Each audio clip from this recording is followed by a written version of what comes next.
अस्सलामुअलैकुम स्टूडेंट्स, मैं हूं आपका टीचर मोहम्मद सलमान अफसल। आज के लेक्चर में हम करेंगे चैप्टर नंबर 1 मेजरमेंट्स का अनदर एक्सरसाइज का न्यूमेरिकल प्रॉब्लम दैट इज़ 1.8। तो जो बच्चे इस चैनल पे न्यू हैं वो जल्दी से इस चैनल को कर लें सब्सक्राइब और साथ लगी बेल की घंटी को ज़रूर प्रेस करें ताकि हमारी हर आने वाली लेटेस्ट वीडियो आपको मिल सके। तो बच्चों ये 1.8 न्यूमेरिकल प्रॉब्लम है वो डायमेंशनल एनालिसिस मेथड से सॉल्व होगा। हमने पढ़ रखा है कि डायमेंशनल एनालिसिस मेथड के दो फायदे हैं, एक checking the homogeneity of equation और दूसरा है driving a possible formula.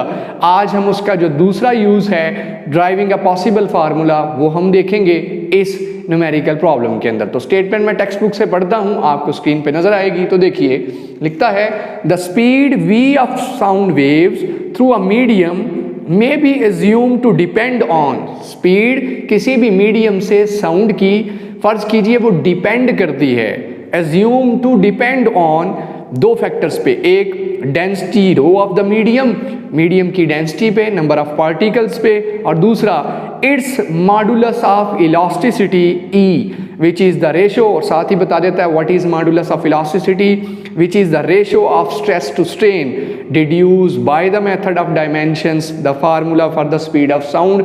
Dimensions के मेथड को इस्तेमाल करते हुए फार्मूला फाइंड आउट कीजिए स्पीड ऑफ साउंड का।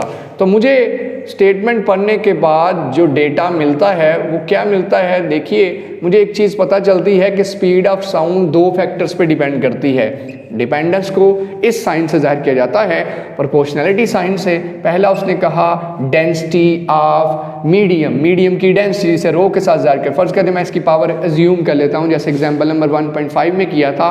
पावर मुझे नहीं पता क्या आनी है तो मैंने एज्यूम कर ली पावर ए है।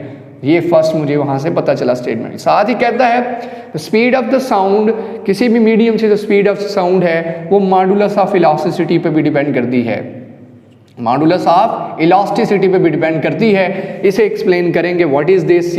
ये हम डेंसिटी तो काफ़ी हद तक जानते हैं, मैस पर यूनिट वॉल्यूम होता है। अगर इनको कंबाइन कर दूं तो वेलोसिटी 1 टाइम आएगा, ये साइन 1 टाइम, और ये बन जाएगा रो की पावर ए ई की पावर बी। ये आपके पास इक्वेशन नंबर 3 बन जाएगी।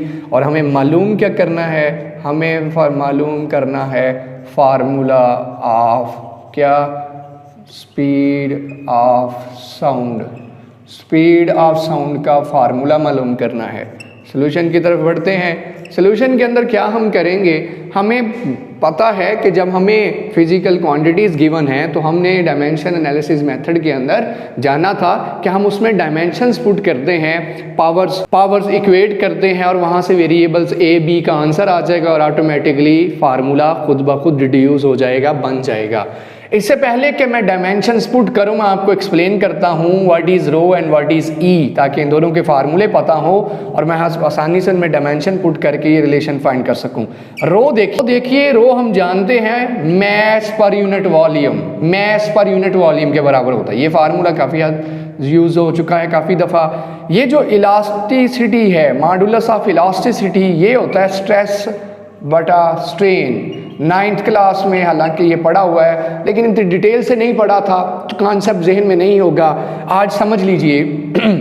फ़र्ज़ कीजिए कोई बॉडी है, फ़र्ज़ कर लें यही मेरे पास है, इसके ऊपर स्ट्रेस लगाने पे जितना इसके अंदर बिगाड़ आएगा, चेंज आएगा, मैं इस पर स्ट्रेस एक्सर्ट करता हूँ, मेरी स्ट्रेस की वजह से इसमें कितना चेंज आएगा, शक्ल बदलेगी, लेंथ बदलेगी, क्या चेंज आएगा, that is strain. Stress over strain is modulus of elasticity. Stress same units हैं, प्रेशर वाले स्ट्रेस इसका मतलब फोर्स बटा एरिया है, और नीचे जो स्ट्रेन है, नीचे स्ट्रेन है वो है change in length over original length. Length में जो चेंज आया है बटे में जो ओरिजिनल लेंथ थी, इनके दरमियान रेशो है।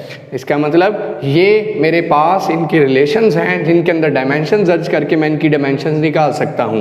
तो आइए इन रिलेशंस को पुट करते हैं इक्वेशन नंबर 1 में और फिर वेरिएबल्स ए और बी फाइंड आउट करेंगे और रिलेशन आपके सामने होगा। तो देखते हैं जी क्या करेंगे हम। इक्वेशन नंबर 3 को अगेन लिखूंगा, v इज प्रोपोर्शनल टू रो की पावर a e की पावर b। ये साइन ख़त्म करें तो यहाँ आ जाएगा कांस्टेंट, प्रोपोर्शनलिटी ख़त्म हो तो कांस्टेंट, रो की पावर a e की पावर b। अब इनके रिलेशन लिख लीजिए। रिलेशन हम जानते हैं, मैंने जैसे बताया, ताकि मैं आसानी से डायमेंशन पुट कर सकूँ। Mass over volume capital V की पावर a, जबकि इलास्टिक मॉडुलस या मॉडुलस ऑफ इलास्टिसिटी किसके बराबर है, फोर्स बटा area over change in length over original length, और इन सब की पावर में बी, इन सब की पावर में क्या आ रहा है, बी। अब पुट कर दीजिए डायमेंशन, यहाँ जब डायमेंशन पुट करूँगा लिख लें by putting dimensions on both sides. लाइए v की डायमेंशन l t -1, कांस्टेंट की डायमेंशन कुछ भी नहीं, एज इट इज़ लिखें ना लिखें कि बराबर है मास की डायमेंशन कैपिटल M, वॉल्यूम की डायमेंशन L क्यूब, इन सब की पावर बच्चों, इन सब की पावर ऊपर क्या है, a। जी बच्चों यहाँ ये फोर्स की डायमेंशन हम जानते हैं M L T -2, नीचे एरिया की डायमेंशन L स्क्वायर, ये बन गया। और नीचे ज़रा देखें चेंज इन लेंथ और ओरिजिनल लेंथ, दोनों लेंथ्स हैं चाहे चेंज वाली हो या ओरिजिनल हो, दोनों की डायमेंशन जब लिखेंगे तो L ओवर L एक दूसरे से कैंसिल आउट हो जाएंगी, इसकी डायमेंशन कोई नहीं है, कैंसिल आउट हो गया, 1 आ जाएगा नीचे। और इन सब की पावर ऊपर क्या चल रही थी, B। ऊपर ले जाइए जी, ये ऊपर ले जाएंगे तो M L की पावर 3 है तो ऊपर जाके -3 एक ही ब्रैकेट में कर लें, और ऊपर आ गई पावर a, इसके भी उसके ऊपर भी था, इकट्ठा कर लिया साथ में। इधर आइए, इधर देखें M L T -2 की पावर b, और यहाँ से जब L स्क्वायर ऊपर जाएगा, L स्क्वायर की प्लस में था -2 और ऊपर पावर b। जी बच्चों खोलिए पावर्स, क्या बन जाएगा, M की पावर a, L की पावर -3a, जी ये खोलें, M की पावर, सारे फैक्टर्स अलहदा भी करते जाएं, L की पावर b, T की पावर -2b से मल्टीप्लाई -2b, यहाँ फिर -2b से मल्टीप्लाई -2b।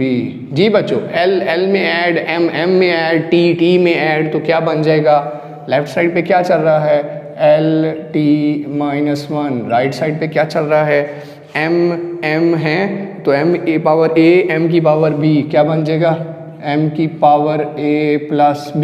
जी यहाँ ये L की पावर -3a, जी L की पावर -3a है L, और जी ये देखिए b और ये -2b, b -2b क्या बचेगा, -b, तो -3a -b। अब बारी t की पावर देखिए, t की पावर है ही सिंगल, t की पावर आ जाएगी -2b। जी बच्चों अब ज़रा गौर करिए, इसे भी ओपन कर लेते हैं, इसके पास m नहीं है, क्या मैं यहाँ m इंट्रोड्यूस करवा सकता हूँ, L अलहदा लिखा, t की पावर -1 अलहदा लिखा, और m की पावर में 0 इंट्रोड्यूस करवा लेता हूँ। याद है एग्जाम्पल प्रॉब्लम 1.5 वहाँ भी किया था, जो फैक्टर नहीं है उसकी पावर 0 लिख सकते हैं, क्योंकि समथिंग पावर 0 1 की इक्वल होता है, इसका मतलब 1 से मल्टीप्लाई करूँ डिवाइड, इस फैक्टर को फ़र्क तो नहीं पड़ेगा, लेकिन मेरा काम चल जाएगा, मैं दोनों साइड्स को कंपेयर अब कर सकता हूँ। दोनों साइड्स पे अब फिज़िकल क्वांटिटीज़ की डायमेंशन आ गई हैं, तो तरतीब लगा लीजिए। अगर यहाँ मैंने L पहले रखा है तो L पहले ले लीजिए, क्या बनेगा, -3a -b, फिर T रखा था तो T वहीं होना चाहिए -2b, M रखा है तो उधर भी M, ताकि आसानी से मैं दोनों साइड्स को कंपेयर कर सकूं। जी बच्चों यहाँ L की पावर 1 है और वहाँ क्या है, ये सेम है, तो इनकी पावर्स भी इक्वल होंगी, मैथ्स के अंदर हम पढ़ते हैं। इसके बाद ये -1 है तो ये किसके बराबर आ गया, -2b के, ये पावर 0 है तो M यहाँ पे M के बराबर, तो 0 किसके बराबर आ गया, a प्लस b के।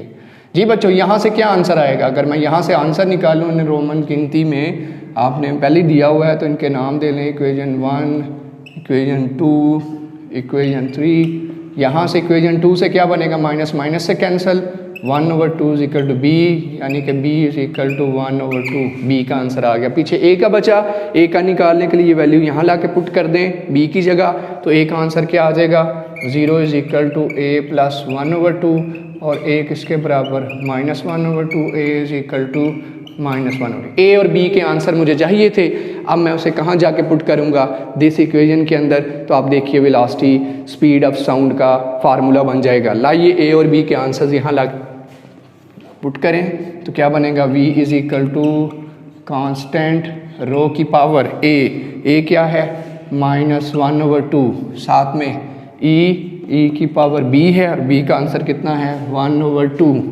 जी बताइए, कांस्टेंट अपनी जगह पे, रो की पावर प्लस करने के लिए इसे मैं कहाँ ले जाऊँगा, नीचे। जी अंडर रूट का 1/2 का क्या मतलब है, अंडर रूट, तो ये आपके पास स्क्वायर रूट आ गया आंसर। ये रहा फार्मूला स्पीड ऑफ साउंड का। किसी मीडियम के अंदर दो फैक्टर्स पे डिपेंड कर रहा है, मॉडुलस ऑफ वेलोसिटी और दूसरा डेंसिटी ऑफ द मीडियम पे। तो इस तरह से हमने स्टेप बाय स्टेप सारा न्यूमेरिकल प्रॉब्लम सॉल्व कर लिया यूजिंग डायमेंशनल एनालिसिस मेथड। कितना आसान है ये न्यूमेरिकल, एक नज़र देख लीजिए, पॉज कीजिए वीडियो को, जहाँ मसला होता है वहाँ दोबारा देखिए। मैंने 1.5 एग्जाम्पल प्रॉब्लम की तरह किया है, 1.5 एग्जाम्पल प्रॉब्लम, और ये न्यूमेरिकल बिल्कुल एक जैसे हैं। वहाँ सिंपल पेंडुलम के टाइम पीरियड का फार्मूला ड्राइव करना था, यहाँ स्पीड ऑफ साउंड का फार्मूला ड्राइव करना था। वहाँ 4 फैक्टर दिए थे, यहाँ 2 फैक्टर दिए हैं। वहाँ ABCD लिए थी पावर्स, यहाँ A और B पावर लेंगे। सारा मैंने आपको रिजेम्बलेंस भी बता दी। उम्मीद करता हूँ आज का लेक्चर आपको पसंद आया होगा। हमारी मज़ीद वीडियोस के लिए हमारा चैनल ज़रूर सब्सक्राइब करिए, लाइक और शेयर करना मत भूलिए। इसी के साथ आपसे इजाज़त चाहूँगा। अल्लाह हाफिज़।